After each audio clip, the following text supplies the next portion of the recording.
Hello everyone, आप सभी का स्वागत है दोस्तों। और आप सभी को होली की हार्दिक शुभकामनाएं। आपकी होली शुभ हो और अगली होली तक आप सभी का सिलेक्शन हो, ऐसी मेरी भगवान से प्रार्थना है। और आपके सिलेक्शन की सीरीज़ में मैं वीडियोस बनाता हुआ जा रहा हूँ। शॉर्ट जो क्वेश्चंस हैं, शॉर्ट वीडियोज़ हैं एक्चुअल में। एक दो क्वेश्चन, तीन क्वेश्चंस मैं डिस्कस करता हूँ डिफरेंट टॉपिक्स के, और जो कि कभी कभी बड़े काम करते हैं। ठीक है, मूड रिफ्रेश करना हो, एक बार देख लिया चलो यार कैसे क्वेश्चंस हैं, एक बार उन क्वेश्चंस को पॉज करके खुद से ट्राई करने की कोशिश करनी चाहिए। खुद से ट्राई करने के बाद अगर वो हो जाता तो वेल एंड गुड, नहीं तो कोई बात नहीं है, आप सॉल्यूशन देखो एक बार।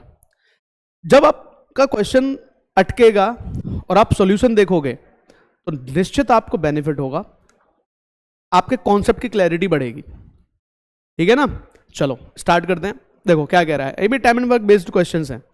ए और बी किसी वर्क को एक्स और एक्स प्लस 3 डेज में कर सकते हैं। ए की एफिशिएंसी 50% मोर है एफिशिएंसी ऑफ सी से। तो ए और बी, ए अगर एक्स डेज में करेगा तो बी करेगा एक्स प्लस 3 डेज में। ए अगर एक्स डेज में कर रहा है तो बी करेगा एक्स प्लस 3 डेज में कंप्लीट कर लेगा। ए बी सी ने, ए की एफिशिएंसी 50% ज़्यादा है सी की एफिशिएंसी से, यानी कि ए की एफिशिएंसी 3/2 ऑफ सीज एफिशिएंसी है। या फिर एक काम कर सकते हो, आप कह सकते हो सी की जो एफिशिएंसी है that is equal to 2/3 of A's efficiency. 50% ही तो ज़्यादा है। ठीक है, अब अगर मैं दोनों को पलट दूं तो इनके एफिशिएंसी के रेशो आ जाएंगे। ये x प्लस 3 एफिशिएंसी आ जाएगी, क्योंकि टाइम का उल्टा एफिशिएंसी बन जाएगी, ये हमारा x हो जाएगा। ये इनकी एफिशिएंसीज आ जाएंगी ए और बी की। सी की एफिशिएंसी कितनी बन जाएगी फिर यहाँ से अगर तुम देखोगे तो 2/3 ऑफ ए की एफिशिएंसी कितनी है हमारी, x प्लस 3। अब क्वेश्चन में सबसे पहले तो तुम्हें ये कॉन्सेप्ट क्लियर होना चाहिए, टोटल वर्क क्या होता है, एफिशिएंसी इनटू टाइम। ठीक है, टोटल वर्क जो होता है वो क्या होता है हमारा, एफिशिएंसी इनटू टाइम। अब तुम इस लेवल का क्वेश्चन अगर ट्राई कर रहे हो तो मैं फालतू में तुम्हें बता रहा हूं, पर तुमको पता होना चाहिए, है ना। चलो देखो ध्यान से सब लोग देखो क्या कह रहा है, ए बी सी एक साथ काम शुरू करते हैं, 2 दिन के बाद ए छोड़ देता है, काम खत्म होने से 6 दिन पहले बी छोड़ देता है, और बी, और ये काम पूरा 12 दिन में पूरा होता है। तो एक्स की वैल्यू बतानी है। तो आपको इतना पता लग गया काम 12 दिन में पूरा हो रहा है। ए इस पर 2 दिन काम कर रहा है, बी इस पर काम कर रहा है 6 दिन, क्योंकि 6 दिन के बाद काम खत्म हो गया 12 दिन में, और सी पूरे 12 दिन काम कर रहा है। अब हम कैसे सॉल्व करेंगे इसको जरा देखना ध्यान से। एफिशिएंसी इनटू टाइम फोकस में रखना। ए की एफिशिएंसी, ए ने 2 दिन काम किया, ए की एफिशिएंसी कितनी है, x प्लस 3। बी ने इस पे 6 दिन काम किया, बी की एफिशिएंसी कितनी है, x। सी ने इस पे 12 दिन काम किया, सी की एफिशिएंसी कितनी है, 2/3 ऑफ x प्लस 3। और टोटल वर्क कितना होगा, टोटल वर्क कितना होगा, जो ए और बी में से किसी को उठा लेना, एफिशिएंसी और टाइम का मल्टीप्लाई, तो x into x plus 3, x into x plus 3, ये हमारा टोटल वर्क निकल के आ गया। तो 2x प्लस 6 की जो वैल्यू आएगी, 2x plus 6 plus 6x plus 3 से कितनी बार जाएगा, 4 बार, 4 दूनी 8 और 24x, और इधर ये कितना आ जाएगा, x square plus 3x। Solve करते हैं इसको, 2 8 और 8 16, ओके 8x प्लस 24 आएगा, है ना, 24x नहीं आएगा, ये 8x प्लस 24 होगा। देखो जरा ध्यान से, 8 और 8 16, 16 इधर गए तो 13 बचेंगे, एक्स स्क्वायर माइनस 13x, और ये कितना आ जाएगा भाई, ये कितना बनेगा, 8 और 8 16, 16 में से तो माइनस के 13x हो जाएंगे, यहाँ पे हो जाएगा 2 और 4 6, और 8 3 24 और 6 30, ये भी माइनस के 30 आ जाएंगे, इक्वल्स टू 0 बन जाएगा ये। यानी कि फाइनली अगर मैं देखूँ तो कोई ऑप्शन अगर मैच कर रहा हो तो ठीक है, otherwise none of these answer आ जाएगा तुम लोगों का। अगर कोई ऑप्शन मैच कर रहा है तो ठीक है, ठीक है। Find the value, the whole work is completed in 12 days, 6 days before the completion of work B also left, ठीक है, ठीक है। 4 दूनी 8, 8x प्लस, ठीक है 2x और 6, 8 8 16, 16 minus 3, x square minus 3x यहाँ पे हो जाएगा, ठीक है भाई। 30 आ रहा है। अब 30 और 13x मुझे अगर लाना है तो ला नहीं पाऊंगा, क्यों नहीं ला पाऊंगा, इसका रीज़न है, बेसिक से तो आने से रहा, क्यों नहीं आ पाएगा इसको समझने की कोशिश करते हैं। जैसे अगर मैं कहूँ 30 है, 10 और 3 हो जाएगा, 13 लाना हो तो लेकिन इधर माइनस है, इधर प्लस का मैटर चल रहा है, तो ये सॉल्व होने वाला है नहीं। इस तरीके से 5 और 6 बन सकते हैं इसके, या तो ठीक है, और 15 और 2 बन सकते हैं, तो 15 और 2 वाला ऑप्शन बन जाएगा, इसीलिए मेरा आंसर कौन सा आ जाएगा, 15। तो 30 के लिए हम क्या करेंगे, -15 + 2, तो x की वैल्यू हमारी कितनी आ जाएंगी, 15 और 2 माइनस के, तो कौन सा ऑप्शन पॉसिबल होगा, 15। ठीक है, इस तरह से इन क्वेश्चन को सॉल्व किया जाता है, इनसे डरा नहीं जाता, एक्स वगैरह अगर आ जाए तो आराम से सॉल्व हो जाते हैं। ठीक है, बढ़ते हैं, देखो 1-2 क्वेश्चन और करता हूँ, बढ़िया से क्वेश्चन लेते हैं हम।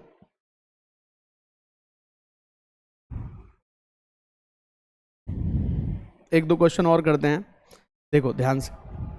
ये क्या कह रहा है, A and B can finish a work together in x + 8 days।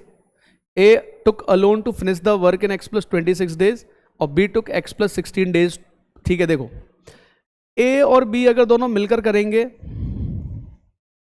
तो x + 8 days में वर्क कंप्लीट हो जाएगा। ए अकेला इसको करेगा तो x + 26 days में वर्क कंप्लीट होगा, और अगर बी अकेला करेगा तो x + 16 days में, x + 16 days में ये वर्क कंप्लीट होगा। तो आपको बताना है तो ए अकेला कितने दिन में इसको पूरा कर लेगा। इसको मैं बहुत ओरली भी सॉल्व कर सकता हूँ, बस थोड़ा सा ध्यान देना कि अगर मान लो ए और बी दोनों मिलकर किसी काम को 8 days में कंप्लीट करते हैं और ए अकेला इनसे 8 दिन ज़्यादा लेता है और बी अकेला इससे 18 दिन ज़्यादा लेता है, ऐसे केस में याद रखो इस ए की जो वैल्यू होती है ना, √of number of extra days जो होते हैं ना उनका मल्टीप्लीकेशन होता है 18 और 8, यानी कि 144, यानी कि 12। तो इस केस में इसका आंसर बनेगा, ये 12 दिन में कर लेगा, ये 20 दिन में करेगा, और ये 12 और 8 ये 30 दिन में करेगा। तो ए अगर 30 दिन में 20 दिन में, बी अगर 20 दिन में, तो दोनों मिलकर 12 दिन में कर लेते हैं। तो नंबर ऑफ एक्स्ट्रा डेज जो आ रहे हैं, जैसे इसके x + 8 हैं तो इसके दिन कितने ज़्यादा हैं इससे, तो x + 8 से 18 दिन ज़्यादा है कि नहीं है। इसके x + 16 है तो x + 8 से 8 डेज एक्स्ट्रा है कि नहीं है। मैंने x + 8 को ही मैंने a मान लेता हूं पूरा, ठीक है, तो ये a + 18 हो जाएगा, ये a + 8 हो जाएगा, यानी कि a की वैल्यू जो बनेगी यहाँ पे कितनी बनेगी, √8 × 18, और ये अभी सॉल्व किया है तो a की वैल्यू यहाँ से कितनी मिलने वाली है मेरे को, 12। जैसी a की वैल्यू 12 मिलेगी, मुझे क्या बताना है, number of days of a के दिन कितने हैं भाई, x + 8 यानी कि a + 18 डेज हैं, तो a 12 है, तो 12 में 18 जोड़ देना, तो a के अकेले के दिन कितने आ जाएंगे, 30 डेज। अगर कुछ दिक्कत आ रही हो तो वापस से देखना, अगर कुछ लगे तो वापस देखना फिर से इसको, ठीक है। x + 8 + 18 है कि 30 दिन में पूरा होगा, ठीक है। इसका मतलब अगर मुझसे a की वैल्यू पूछी जा रही है तो वो 30 आएगी, b की वैल्यू पूछी जाएगी तो 20 आएगी, ठीक है। यहां पूछा है मुझसे a की वैल्यू, तो a की वैल्यू कितनी आएगी, 30 दिन आएगी, ठीक है। तो x की वैल्यू अगर मैं देखूंगा ना तो x की वैल्यू कितनी आ रही होगी, तो x + 8 की वैल्यू जो आ रही है ना वो आ रही है 12, तो x हमारा 4 आ जाएगा इसमें। तो 4 के हिसाब से देखोगे ये 30 आ जाएगा, ये 20 आ जाएगा, ये 12 आ जाएगा, ठीक है, सॉर्ट आउट हो जाएगा। चलो एक क्वेश्चन और देखते हैं ना, इंटरेस्टिंग क्वेश्चंस लिए मैंने, एक क्वेश्चन और देखते हैं, देखो क्या कह रहा है, ध्यान से करेंगे इस क्वेश्चन को। देखो ये कह रहा है कि x + y अगर एक साथ मिलकर काम करते हैं तो काम का 5/6 24 दिन में पूरा कर देते हैं, ठीक है। और y + z अगर एक साथ काम करते हैं तो 3/4 of the same task in 20 days complete कर देते हैं। और पहले 27 दिन अकेला x काम करता है, अगले 28 दिन y काम करता है, और रिमेनिंग टास्क को z 2.5 डेज में कंप्लीट करता है। y अकेला इसको कितने दिन में पूरा कर लेगा, तो सबसे इंपॉर्टेंट चीज़ है, सबसे पहले इनकी एफिशिएंसी निकालो, x + y 5/6 में कर रहे हैं 24 डेज में, x + y 5/6 24 डेज में कर रहे हैं, यानी कि 5 की वैल्यू 24 है तो 6 की कितनी हो जाएगी, तो 24 × 6/5, यानी कि दोनों मिलकर करेंगे 144/5,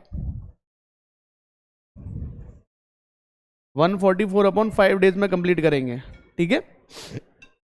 अब जरा ध्यान देना, y +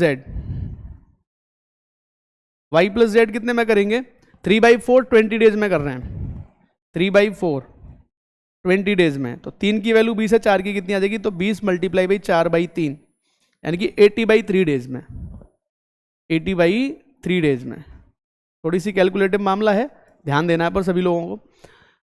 ठीक है, बस इतना है। इनका एलसीएम ले लिया मैंने, 720 आ जाएगा। तो इसकी एफिशिएंसी कितनी आएगी, 14 पंजे 70, 5 पंजे 25 आ जाएगी। इसकी कितनी आएगी, 8 9 9 27 आ जाएगी। ठीक है, x प्लस वाई की कंबाइंड एफिशिएंसी 25 आ रही है, y प्लस जेड की कंबाइंड एफिशिएंसी 27 आ रही है। अब तो मैं करना क्या है, x इस पे 27 दिन काम कर रहा है, x इस पे 27 डेज काम कर रहा है, y इस पर काम कर रहा है 28 डेज, और z इसको कंप्लीट कर रहा है 2.5 डेज में कंप्लीट कर रहा है इस वर्क को। वर्क हमारा कितना है भाई, 720। अब मुझे x प्लस वाई का कंबाइंड पता है, y प्लस जेड का कंबाइंड पता है, तो इसी काम को तुम्हें करना होता है। यहाँ पे x 27 है तो y के 27 से धर दे दो। अगर 27 यहाँ पहुँच गए तो यहाँ पर 1 रह जाएगा, तो z का 1 इसको दे दो, z के पास यहाँ पे कितना रह जाएगा अपना 1.5 रह जाएगा। ऐसे ही मैं लिखने वाला हूँ, ध्यान देना टोटल वर्क। तो x प्लस वाई पे मैं काम कराऊंगा 27 दिन, x प्लस वाई पे मैं कितने दिन काम कराऊंगा, 27 दिन। 27 27 दोनों के आगे। y प्लस जेड पे मैं काम कराऊंगा 1 दिन, और z पे मैं काम कराऊंगा 1.5 डेज। तो टोटल हमारा 720 यूनिट कंप्लीट हो जाएगा। z का y अलोन बताना, तो y की एफिशिएंसी निकालनी पड़ेगी तुम्हें। तो x प्लस वाई मिलकर कितना करते हैं, 25 गुणा 27 प्लस y प्लस जेड है 27 प्लस 1.5 जेड इक्वल्स टू 720। ठीक है, तो ये कितना हो जाएगा भाई, 27 और 26 से 25 25 7 175 हो जाएगा, कैरी करेगा 17, 25 दूनी 50, 50 और 17 कितना हो जाएगा 675 प्लस 27। तो 1.5 जेड की जो वैल्यू बनेगी यहाँ से कितनी बन जाएगी भाई, 720, और माइनस में 7 और 5 12, कैरी करेगा 7 और 5 12, कैरी करेगा 1, 7 और 3 10, यानी कि 702 यानी कि 18 आ जाएगी। तो 1.5 जेड की वैल्यू आ रही है 18। 1.5 दिन में 18 यूनिट करता है z, इधर हटा दूं तो मैं z की एफिशिएंसी 12 आनी चाहिए कि नहीं आनी चाहिए बताओ। अगर z की एफिशिएंसी 12 आ जाएगी तो क्या y की एफिशिएंसी 15 आनी चाहिए। 12 और 15 कितने होते हैं, 27। अगर इसको ये काम पूरा करना है 720 यूनिट, तो y कितने दिन में पूरा कर लेगा, तो 720 को क्या हम डिवाइड कर सकते हैं 15 से, 15 चौके 7, 15 टेक 120, तो कितने दिन में काम पूरा हो जाएगा भाई, 48 डेज में हमारा काम कंप्लीट हो जाएगा। बहुत ही इंटरेस्टिंग क्वेश्चंस है। ठीक है, इन क्वेश्चंस को ट्राई करना एक बार खुद से, उसके बाद। ठीक है, चलो थैंक यू।